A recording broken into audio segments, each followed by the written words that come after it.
ಇನ್ನು ಕಳೆದ ಬಾರಿ ದರ್ಶನ್ ಅವರಿಗೆ ಜೈಲಲ್ಲಿದ್ದಂತ ಸಂದರ್ಭದಲ್ಲಿ ವಿವಿಐಪಿ ಆತಿಥ್ಯ ಎಲ್ಲ ಕೊಟ್ಟು ತೀವ್ರ ಮುಜುಗರಕ್ಕೊಳಗಾಗಿರುವಂತಹ ಸರ್ಕಾರ ಜೊತೆಗೆ ಜೈಲಾಧಿಕಾರಿಗಳು ಈ ಬಾರಿ ಅಂತೂ ಹದ್ದಿನ ಕಣ್ಣಿಟ್ಟಿದ್ದಾರೆ ಅನ್ನೋದು ಗೊತ್ತಾಗ್ತಾ ಇದೆ. ದರ್ಶನ್ ಅವರಿಗೆ ಹಾಗಾದ್ರೆ ಅವರ ದಿನಚರಿ ಏನಿದೆ, ಒಂದು ಕಾರಿಡಾರ್ ಅಲ್ಲಿ ಓಡಾಡೋಕ್ಕೂ ಕೂಡ ವ್ಯವಸ್ಥೆ ಇಲ್ಲದಷ್ಟು ಜಾಗ ಅವ್ರಿಗೆ ಸದ್ಯ ಇರುವಂತದ್ದು, ಪುಸ್ತಕಗಳನ್ನ ಬಿಟ್ರೆ ಬೇರೆ ಏನು ಕೂಡ ಎಂಟರ್ಟೈನ್ಮೆಂಟ್ ಅನ್ನುವಂಥದ್ದು ಅವ್ರಿಗಿಲ್ಲ ಅನ್ನುವಂಥದ್ದು ಗೊತ್ತಾಗ್ತಾ ಇದೆ. ಅವರ ದಿನಚರಿ ಹೇಗೆ ನಡೀತಾ ಇದೆ, ಜೊತೆಗೆ ನಟಿ ರಮ್ಯಾ ಅವರು ಮತ್ತೊಮ್ಮೆ ದರ್ಶನ್ ಅವರ ವಿಚಾರವಾಗಿ ಕೊಟ್ಟಂತ ತೀರ್ಪಿನ ಖುಷಿಯನ್ನ ವ್ಯಕ್ತಪಡಿಸಿದ್ರು ಕೂಡ ದರ್ಶನ್ ಅವರ ಜೀವನ ಹೀಗಾಯ್ತಲ್ಲ ಅನ್ನುವಂಥ ಬೇಸರ ಕೂಡ ವ್ಯಕ್ತಪಡಿಸಿದ್ದಾರೆ. ಅವರು ಕೆಲವು ಕಾರಣಗಳನ್ನ ಕೂಡ ಕೊಟ್ಟಿದ್ದಾರೆ. ಬನ್ನಿ ಈ ರಿಪೋರ್ಟ್ ಅಲ್ಲಿ ನೋಡ್ಕೊಂಡು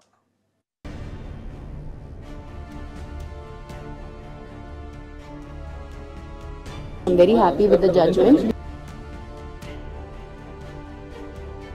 ರೇಣುಕಾ ಸ್ವಾಮಿ ಅವರ ಕುಟುಂಬಕ್ಕೆ ಅವರಿಗೆ ನ್ಯಾಯ ಸಿಕ್ಕಿದೆ ಅಂತ, ಆದರೆ ಅವ್ರ ಜೀವನ ಹಾಳು ಮಾಡ್ಕೊಂಡ್ರು.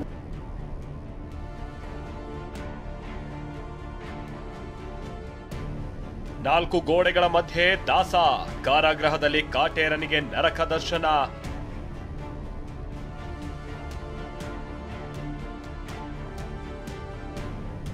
ಓದಬೇಕು ಇಲ್ಲ ಸುಮ್ಮನೆ ಕೂರ್ಬೇಕು, ಡೆವಿಲ್ಗಿಲ್ಲ ವಿವಿಐಪಿ ಟ್ರೀಟ್ಮೆಂಟ್. ಜೈಲನ್ನೇ ರೆಸಾರ್ಟ್ ಮಾಡಿಕೊಂಡು ದರ್ಶನ್ ರಾಜಾತಿಥ್ಯ ಪಡೆದು ಜಾಮೀನು ಕಳೆದುಕೊಂಡಿದ್ದಾರೆ. ಸುಪ್ರೀಂ ಕೋರ್ಟ್ ಚಾಟಿ ಬೀಸಿದ ಬೆನ್ನಲ್ಲೇ ಜೈಲಾಧಿಕಾರಿಗಳು ದರ್ಶನ್ ಅಂಡ್ ಗ್ಯಾಂಗ್ ಮೇಲೆ ಒಂದಲ್ಲ ಎರಡೂ ಕಣ್ಗಳನ್ನಿಟ್ಟಿದ್ದಾರೆ. ಜೈಲಿನ ನಿಯಮ ಉಲ್ಲಂಘನೆ ಆಗದಂತೆ ಕ್ರಮ ವಹಿಸಿದ್ದಾರೆ. ಸದ್ಯ ಉದ್ಘಾಟನೆಯಾಗದ 500 ಕೈದಿಗಳ ಸಾಮರ್ಥ್ಯದ ಕೊಠಡಿ ಸಂಖ್ಯೆ 1ರಲ್ಲಿ ದರ್ಶನ್ ಅಂಡ್ ಗ್ಯಾಂಗ್ ಇದೆ. ಅಲ್ಲಿ ಹೇಗಿದೆ ಜೀವನ ಅನ್ನೋದನ್ನ ತೋರಿಸ್ತೀವಿ ನೋಡಿ. ದಿನದ 24 ಗಂಟೆಯೂ 4 ಗೋಡೆ ಮಧ್ಯೆಯೇ ದಾಸನ ಜೀವನ ನಡೀತಾ ಇದೆ. ಕಾರಿಡಾರ್ನಲ್ಲೂ ವಾಕ್ ಮಾಡೋದಕ್ಕೆ ಅನುಮತಿ ಇಲ್ಲ. ಊಟ ತಿಂಡಿ ಕೊಠಡಿಗೆ ಪೂರೈಸಲಾಗ್ತಾ ಇದೆ. ದರ್ಶನ್ ಇರೋ ಕೋಣೆಯಲ್ಲಿ ಟಿವಿ ಕೂಡ ಇಲ್ಲ. ಖಾಲಿ ಕೂರ್ಬೇಕು ಇಲ್ಲ ಪುಸ್ತಕ ಓದಬೇಕು. ದಿನದ 24 ಗಂಟೆ ಜೈಲು ಸಿಬ್ಬಂದಿ ಬಾಡಿ ಓನ್ ಕ್ಯಾಮೆರಾವನ್ನ ಇಟ್ಕೊಂಡೇ ಕಾಯ್ತಾ ಇದ್ದಾರೆ. ಸಿಬ್ಬಂದಿ ಕೂಡ ದರ್ಶನ್ ಬಳಿ ಮಾತನಾಡುವಂತಿಲ್ಲ ಅಂತ ಸೂಚಿಸಲಾಗಿದೆ. ಓರ್ವ assistant superintendent, 2 jailer, 2 assistant jailer ಉಸ್ತುವಾರಿ, ಸೆಲ್ ಬಳಿ 2 ಹೆಡ್ ವಾರ್ಡರ್, ಜೊತೆಗೆ 2 ವಾರ್ಡರ್ಗಳಿದ್ದಾರೆ. ಈವರೆಗೂ ದರ್ಶನ್ ಭೇಟಿಗೆ ಯಾರಿಗೂ ಅವಕಾಶ ನೀಡಿಲ್ಲ. ಚಿಟಿಕೆ ಹೊಡೆದ್ರೆ ಸಾಕು ಬಿಸಿ ಬಿಸಿ ಬಿರಿಯಾನಿ ದರ್ಶನ್ ಮುಂದೆ ಬರ್ತಾ ಇತ್ತು. ಆದ್ರೀಗ ಜೈಲಿನಲ್ಲಿ ಸಿಬ್ಬಂದಿ ಕೊಟ್ಟಾಗ ಊಟ ಮಾಡಬೇಕಿದೆ. ಬಿಸಿ ನೀರು ಸೇವಿಸಿ ಪೇಪರ್ ಓದಿದ ದರ್ಶನ್ ಪಲಾವ್ ತಿಂದು ಪಂಜರದಲ್ಲಿ ಸುಮ್ಮನೆ ಕೂತಿದ್ದಾರೆ. ಅತ್ತ ಪವಿತ್ರ ಗೌಡ ಸಹ ಕೈದಿಗಳ ಜೊತೆ ನಿಧಾನವಾಗಿ ಹೊಂದ್ಕೊಳ್ತಿದ್ದಾರೆ. ಇನ್ನು ದರ್ಶನ್ ಜೈಲು ಸೇರಿದ ಬಗ್ಗೆ ನಟಿ ರಮ್ಯಾ ಪ್ರತಿಕ್ರಿಯೆ ನೀಡಿದ್ದು, ದರ್ಶನ್ ಅವರು ಜೀವನವನ್ನ ಹಾಳು ಮಾಡಿಕೊಂಡ್ರು ಅಂತ ಬೇಸರ ವ್ಯಕ್ತಪಡಿಸಿದ್ದಾರೆ. ಅಷ್ಟೇ ಅಲ್ಲ, ಸಿನಿಮಾಗಳು ಗೆಲ್ಲೋದಕ್ಕೆ ದೊಡ್ಡ ಹೀರೋ ಬೇಕಾಗಿಲ್ಲ ಅಂತಾನೂ ಸಂದೇಶ ಸಾರಿದ್ದಾರೆ. ಅವರು ಒಂದು ಲೈಟ್ ಬಾಯ್ ಆಗಿ ಬಂದಿದ್ರು ಇಂಡಸ್ಟ್ರಿಗೆ.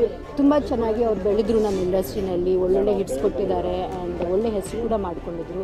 ಆದರೆ ಅವ್ರ ಜೀವನ ಹಾಳು ಮಾಡ್ಕೊಂಡ್ರು ಅಂತ ಅಲ್ಲಿಗೆ ನನಗೆ ಬೇಜಾರು ಆಯಿತು ಅಷ್ಟೇ. ಕಾನೂನು ಪ್ರಕಾರ ನಡ್ಕೊಂಡ್ರೇ ನಾವು ಸಮಾಜದಲ್ಲಿ ಒಂದು ಒಳ್ಳೆ ದಾರಿನಲ್ಲಿ ನಮಗೆ ಎಲ್ಲರೂ ಹೋಗ್ಬೋದು. ಸೊ ಹಾಗಾಗಿ I am very happy with the judgement and I thank the Supreme Court for giving this judgement. ಖಂಡಿತವಾಗ್ಲೂ ರೇಣುಕಾ ಸ್ವಾಮಿ ಅವ್ರ ಕುಟುಂಬಕ್ಕೆ, ಎಸ್ಪೆಷಲಿ ಅವರ ಹೆಂಡತಿ ಮತ್ತು ಈಗ ಒಂದಷ್ಟು ತಿಂಗಳು ಹಿಂದೆ ಒಂದು ಮಗು ಕೂಡ ಆಗಿದೆ. ಸೊ ಅವರಿಗೆ ನ್ಯಾಯ ಸಿಕ್ಕಿದೆ ಅಂತ ನಾನು ಅನ್ಕೊಂಡಿದ್ದೀನಿ.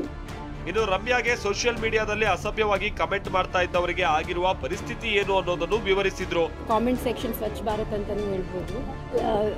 There are no bad comments and ಹೆಣ್ಮಕ್ಳಿಗೆ ಸ್ವಲ್ಪ ಧೈರ್ಯ ಬಂದಿದೆ ಆ್ಯಂಡ್ ಅವ್ರಿಗೆ ಟ್ರೋಲಿಂಗ್ ಎಲ್ಲ ಕಡಿಮೆ ಆಗಿದೆ. ಪೊಲೀಸ್ ಕಮಿಷನರ್ ಹತ್ರ ಮಾತಾಡಿದೆ, ಇನ್ನೂ ಅರೆಸ್ಟ್ಗಳು ಆಗ್ತಾ ಇದೆ. ಎಷ್ಟೋ ಜನ ಅವರು ಫೋನ್ ಸ್ವಿಚ್ ಆಫ್ ಮಾಡಿ ಮನೆ ಬಿಟ್ಬಿಟ್ಟು ಹೋಗ್ಬಿಟ್ಟಿದ್ದಾರೆ. ದರ್ಶನ್ ಪರವಾಗಿ ನಾನು ಫ್ಯಾನ್ಸ್ ಜೊತೆ ಕನೆಕ್ಟ್ ಆಗ್ತೀನಿ, ವಿಜಯಲಕ್ಷ್ಮಿ ಪೋಸ್ಟ್.